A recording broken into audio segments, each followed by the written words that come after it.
This is James Helder for IFL TV in association with Macklin's JNR. I'm at the Hilton Hotel today for the press conference of the Magnificent 7 card.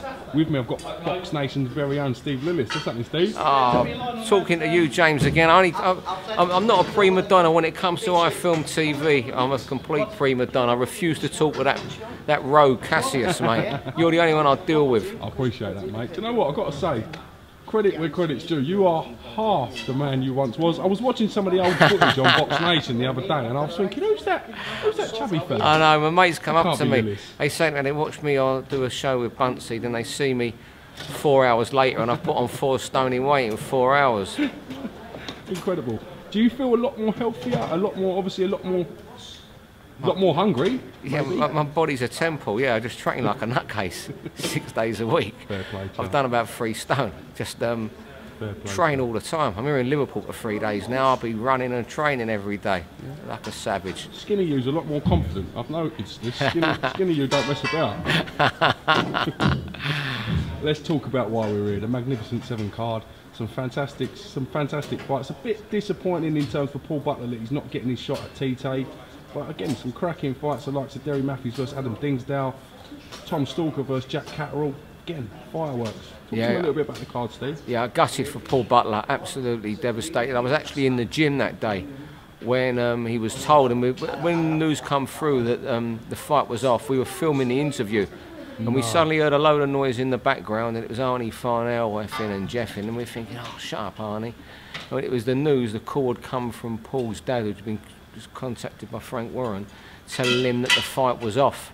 And we had all that on camera, and Paul's emotions were, you know, he was shot to pieces. And, you know, as you've been hearing him at the press conference, James, it took him a couple of weeks to get back. So he's only really been back on the ball for a week and a half. So, you know, he's got to be bang on it this Saturday night, and hopefully the chance against Zolani Tessie for the IBF title will happen in February, he's hopeful of. Do you think there's a chance he could go out to Japan to fight Kono, or bring Kono over here?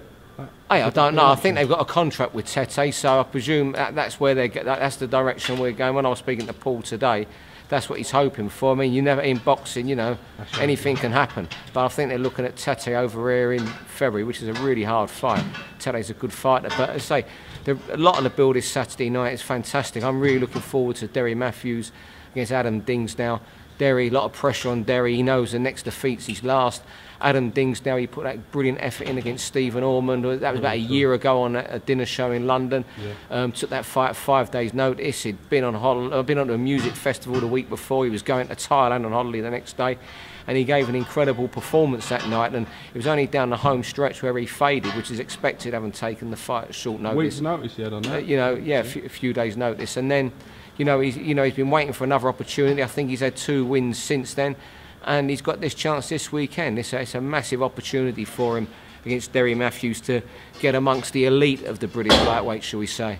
I think you can't underestimate Adam Dingsdale. He went on the road, beat Floyd Moore in his own town, again in them 2 wins you said about, so yeah, he's got no problem with going and travelling. Yeah, he went down the South Coast and beat Floyd. Maybe the only thing that maybe you look at that result now is that Floyd then lost in a round, I think, to Dean Mills a couple of weeks ago. So maybe that form, you know, but he still goes on the road and does it. So if you look at it, if you were someone tonight who wanted to find a bit more Adams Dingsdale, and you watched his fight with Stephen Ormond and Derry's fight with Stephen Ormond, you would say, you could argue that Adam gave him a better fight.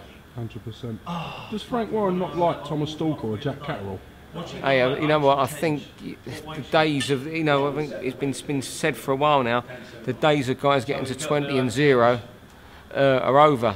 You know, it could be 50-50 fights, and they're going to be put in fights a lot earlier, unbeaten prospects. And this is one prime example. They're both 9-0. Tom's, of course, a lot more experienced. They only started boxing at 18.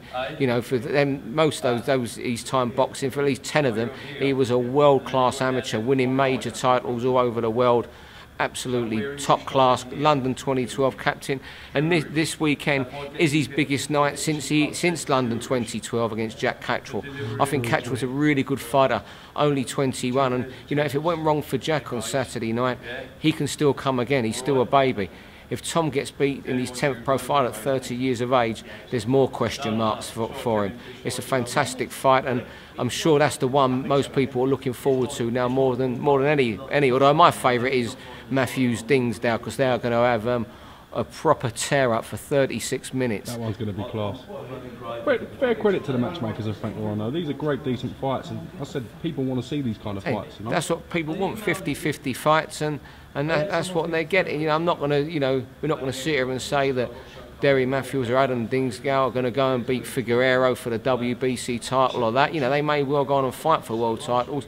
But you know, these are great matches, and we've got, you know, Liam Smith. He's in a fight this Saturday night against Zoltan Serra. We saw over here last year against Joe Selkirk. Of course, you know, it's a fight we expect Liam to come through with flying colours. But you know, he was pretty wild, Serra, against Selkirk before he got cut and stopped. But I think Liam can come through that in impressive style. And of course, Kevin Satchell fighting for the European title. The champion, he's 37 years of age, but he's a southpaw, and everyone hates fighting southpaws. And he caused a massive upset in Italy.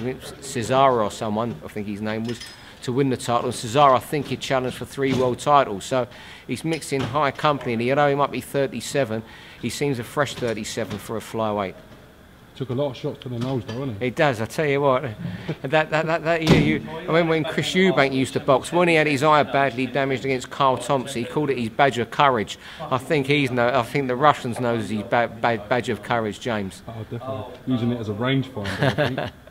Again, we've got the enigma that is Chris Eubank Jr. on the card. As I said, we didn't expect to see him today at the presser, to be fair. So all of us who are involved with Box Nation and the fans, you know, are going to have our hearts in their mouth when he gets to the ring Saturday night. Well said, mate. Yeah. You know, all of us. But, you know, because, you know, Billy Joe Saunders against Chris Eubank Jr. has captured public imagination, not just because of the name Eubank, because it's a genuine fight that has split fans everywhere, and it's catching mainstream attention because of that.